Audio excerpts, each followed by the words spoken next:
Alright guys, so I see the comment, or get the question a lot, of why does my engine keep popping plugs? I'm running on the rich side, or I have it tuned properly, I have no fuel or exhaust system leaks, I'm running a new plug or a good quality plug, and it pops plugs all the time. What the hell is wrong? Okay, so this is something a lot of people have never heard of, or you probably never even thought about it. So obviously we know how the engine works on a two-stroke principle, but that doesn't matter. But there's a problem, or a thing called rod stretch. And I know for a fact there's going to be some numbskull out there that's going to go, I've worked on 350 Chevys for 50 years, I've never heard of such a thing.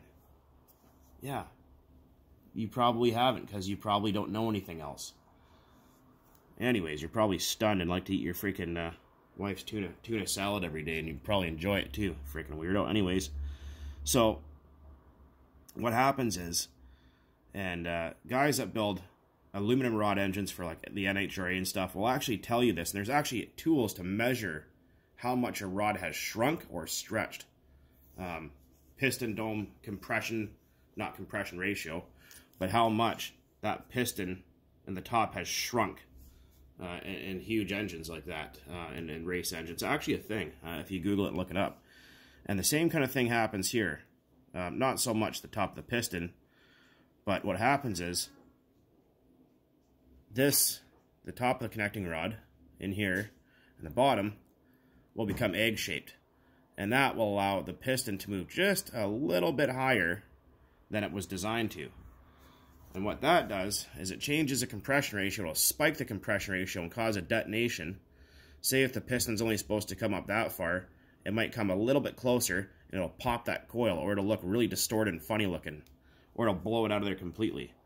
Another thing that'll cause that is the rear bearing, when they become out of tolerance, the crank won't spin perfectly true, right? It won't spin like this. It'll kind of walk like that. Almost like an eccentric, or whatever you want to call that motion. And what'll happen is it'll do the same thing. It'll allow the piston to pop up higher than it was supposed to, and pop the plug. And usually it's within a tank, maybe 2 tanks, maybe 3 tanks, and the guy's going, well, you know, Jesus Christ, plugs are $10 a piece, and freak, I can't afford to buy plugs. They switch to a different brand, and they still can't understand what the hell's going on. And that's usually the reason why, is because the rod is worn out. And another thing is the piston pin bores can wear out as well, obviously. You gotta think how fast this piston is traveling inside that engine, where it goes up, it stops, and then gets yanked back down at some, you know, absurd speed. You know, what, 300 times a second. You gotta think, at 3 gallons, if you do the math, at 30,000 RPM, this piston, or that engine, has gone around 1,000,000 revolutions. So obviously shit's gonna wear out. That's why I tell people with the Traxxas engines to replace the rod, the pin, and the bearing every so often, or the rear, or well, both bearings, pin and rod, every so often, to keep everything tight. Because what'll happen, like I was saying, is you will egg this right here will turn into an egg shape. The piston will bounce on it, and it'll split the rod as if it was hit with an axe. The bottom one will do it too, not as much, obviously, because it has that big bushing in there. This aluminum is really soft, much softer than the stuff I use. But when that piston pin bore starts to egg like that, replacing the rod, the pin, and the bearings, well, it'll make it better, but not all the way better. And eventually what'll happen is the pin bores inside here will explode, and the piston will take out everything inside the engine, and it's just a big ugly mess. So for those of you guys that are out there pulling your hair out trying to figure out what the hell's wrong with your shit and why the hell it keeps popping plugs no matter what you do, pull your engine apart, buy a quality set of bearings from like Avid or Acer or NTN or something like that.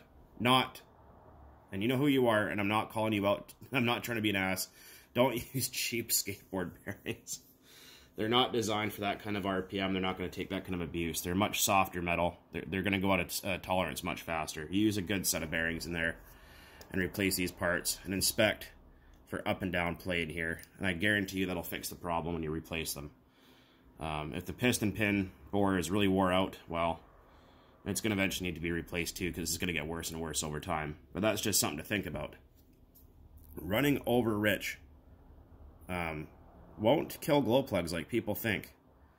I'd mentioned that when your glow plug is nice and shiny, or the coil's nice and shiny, that means it's been running rich. And any of you guys out there that have run control line engines will know this, where the engine is like this. It's at wide open throttle all the time. There's no throttle in there, right? So basically you only use the high speed needle to control the engine RPM, where you have it so rich that it's spraying fuel out the exhaust, and the engine's basically at idle, and then you lean it out to get the engine at maximum RPM before you let it go in the air, right? And then how it shuts off is running out of fuel time and time again, and those plugs last a really long time as well.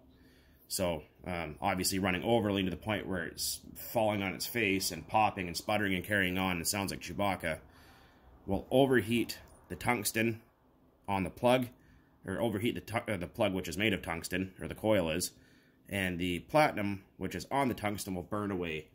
And then when you have your igniter on there and you pull it off and it instantly dies and you still can't figure out why, but it still glows, is because your plug is bad. Just because it glows doesn't mean it's good. You got to remember, platinum, which is plated on that piece of tungsten, has to create a catalytic reaction with the methanol for the engine to continue to run.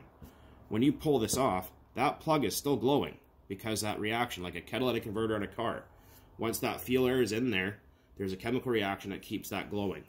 So people that tell you, oh look, it's glowing, it's still good. No, it doesn't mean anything. That just means that the tungsten isn't popped. But these are just some things to think about, as well as fuel or exhaust system leaks. Like, if this rubber O-ring here, if you have a flat, the kind with the flange type of 2 bolts, if those gaskets are missing, or this is all torn up, you know, or the gasket here is missing, you know, obviously if the exhaust is leaking, the fuel tank's got holes in it and shit, and the fuel lines are all screwed up, that'll cause issues as well, because you have to remember, these rely on exhaust pressure to make fuel pressure. So any kind of leaks will cause problems.